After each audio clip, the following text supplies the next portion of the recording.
परवा दिनांक मंगळवारी 7 तारीख होती. आपलं मंगळवार दिनांक 7/2026ला ह्या राज्याचे सन्माननीय उपमुख्यमंत्री माननीय नामदार श्री एकनाथराव शिंदे साहेबांचा परभणीमधला शेतकरी संवाद दौऱ्याच्या निमित्ताने होणारा दौरा, त्यांच्या प्रकृती अस्वस्थतामुळं ते आज तिथल्या रुग्णालयामध्ये आजारी आहेत. त्यांना डिस्चार्ज होण्याची शक्यता 2 दिवस तरी नाही आहे. त्यामुळं 7 तारखेला होणारा हा दौरा आषाढी वारीनंतर घेण्यात येईल. त्याची तारीख ते निश्चित होईल. त्यामुळे हा दौरा 7 तारखेचा पोस्टपोन करून आपण आषाढीनंतर घेणार आहोत.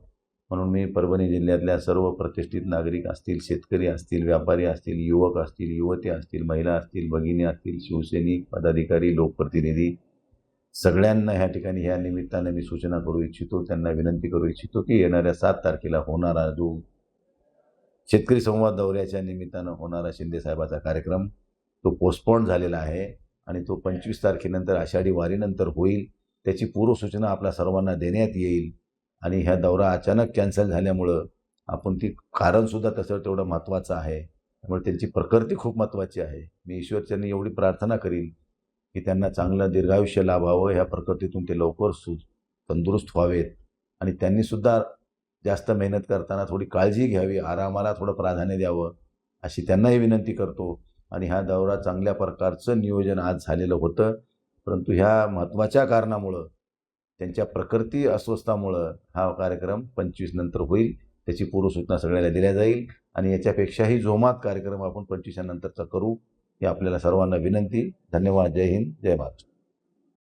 परवा दिनांक मंगळवारी 7 तारीख होती. आपलं मंगळवार दिनांक 7/2026ला ह्या राज्याचे सन्माननीय उपमुख्यमंत्री माननीय नामदार श्री एकनाथराव शिंदे साहेबांचा परभणीमधला शेतकरी संवाद दौऱ्याच्या निमित्ताने होणारा दौरा, त्यांच्या प्रकृती अस्वस्थतामुळं ते आज तिथल्या रुग्णालयामध्ये आजारी आहेत.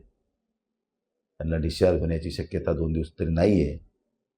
त्यामुळं 7 तारखेला होणारा हा दौरा आषाढी वारीनंतर घेण्यात येईल. त्याची तारीख ते निश्चित होईल. त्यामुळे हा दौरा 7 तारखेचा पोस्टपोन करून आपण आषाढीनंतर घेणार आहोत.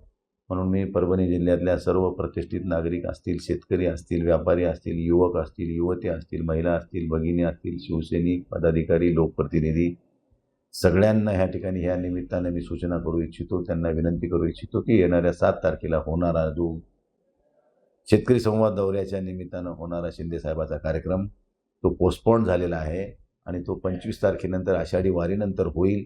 त्याची पूर्वसूचना आपल्या सर्वांना देण्यात येईल. आणि ह्या दौरा अचानक कॅन्सल झाल्यामुळं आपण ती कारणसुद्धा तसं तेवढं महत्त्वाचं आहे. त्यामुळे त्यांची प्रकृती खूप महत्त्वाची आहे. मी ईश्वरचरणी एवढी प्रार्थना करीन की त्यांना चांगलं दीर्घायुष्य लाभावं, ह्या प्रकृतीतून ते लवकर तंदुरुस्त व्हावेत आणि त्यांनीसुद्धा जास्त मेहनत करताना थोडी काळजी घ्यावी, आरामाला थोडं प्राधान्य द्यावं अशी त्यांनाही विनंती करतो. आणि हा दौरा चांगल्या प्रकारचं नियोजन आज झालेलं होतं, परंतु ह्या महत्त्वाच्या कारणामुळं त्यांच्या प्रकृती अस्वस्थामुळं हा कार्यक्रम 25 नंतर होईल. त्याची पूर्वसूचना सगळ्याला दिल्या जाईल आणि याच्यापेक्षाही जोमात कार्यक्रम आपण 25 नंतरचा करू, ही आपल्याला सर्वांना विनंती. धन्यवाद. जय हिंद, जय महाराष्ट्र. वक्तव्य केले की खासदार संजय जाधव हे भाजपमध्ये नाव अशी चर्चाही झाली होती, पण ते ऐन वेळेला शिंदे सेनेत काय का असं माझी कोणाशी चर्चा झाली नाही. त्यांना काही असं त्यांच्याजवळ काही इनपुट आउटपुट तर ते त्यांना माहीत. मी तर कधी त्यांनाही भेटलो नाही, भाजपच्या कोणत्या नेत्यालाही भेटलो नाही. त्यामुळे तुला असं कोण म्हणलं मला माहीत नाही. आता तू मनानच लावलंय का? आत्ता दिली. हां, त्यांच्याजवळ काही इनपुट असेल तर त्यांनी द्यावं. हां, मग ते ठरवून आहे, त्यांची स्क्रिप्ट आहे ती. मी कोणाला भेटलेलो नाही. हां, महायुतीत आलो आहे, पण मी भाजपमध्ये नाही आलो आणि गुट्टे साहेबाच्या पक्षातही नाही आलो किंवा माझी त्यांच्याशी कधी चर्चाही झालेली नाही, भाजपसोबतही झालेली नाही किंवा गुट्टे साहेबासोबतही झालेली नाही. त्यामुळं मी शिवसैनिक आहे मूळचा आणि मूळचा शिवसैनिक मूळच्या शिवसेनेतच गेला आहे. बाळासाहेबांच्या विचाराशी मी पाईक आहे. त्यामुळे मी बाळासाहेबांचे विचार सोडून कुठं जायचा प्रश्न येतच नाही. कारण आम्हाला बाळासाहेबांनी हिंदुत्व शिकवलं आहे. बाळासाहेबांच्या हिंदुत्वाच्या भूमिकेवर आम्ही लहानाचे मोठे झालो आणि त्यांच्या आदर्शानं त्यांच्याच मार्गदर्शनाखाली काम करण्याचा आयुष्याच्या शेवटच्या क्षणापर्यंत आमची भूमिका आहे. मध्यंतरी मी 2-3 सभा लोकसभेला झाल्या त्यावेळेसही सांगितलं की माझा जन्म भगव्यात झाला आहे आणि शेवटसुद्धा भगव्यात होईल. त्यामुळे त्याच्या बाबतीतलं काही खालीवरी होईल, फेरबदल होईल असं करायचं कारण नाही. आता शेवटी भारतीय जनता पार्टी काय, राष्ट्रवादी काय, महायुती म्हणून आता सगळे सोबत आहोत. तर सगळ्यासोबत आहे मी. पण मी मूळ शिवसैनिक होतो, मूळ शिवसैनिक आहे आणि मूळ शिवसैनिक राहणार आहे.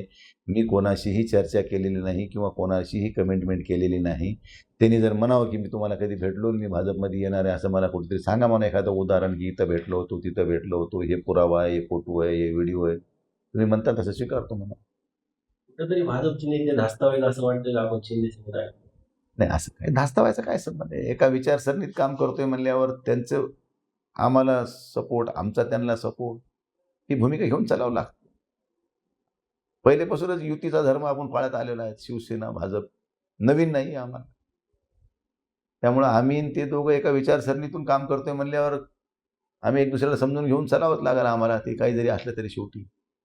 त्यामुळे दुमत असायचं काही कारण नाही. आम्ही सगळे एक आहोत आणि एका विचारानं या देशातल्या हिंदुत्वाच्या भूमिकेतून जे काही सरकार काम करते त्याला पाठबळ देण्याचं काम आमच्या सगळ्यांच्या महायुतीतल्या लोकांचं असेल आणि त्या धर्तीवरच आपल्याला भविष्यात काम करायचं ही वस्तुस्थिती आहे.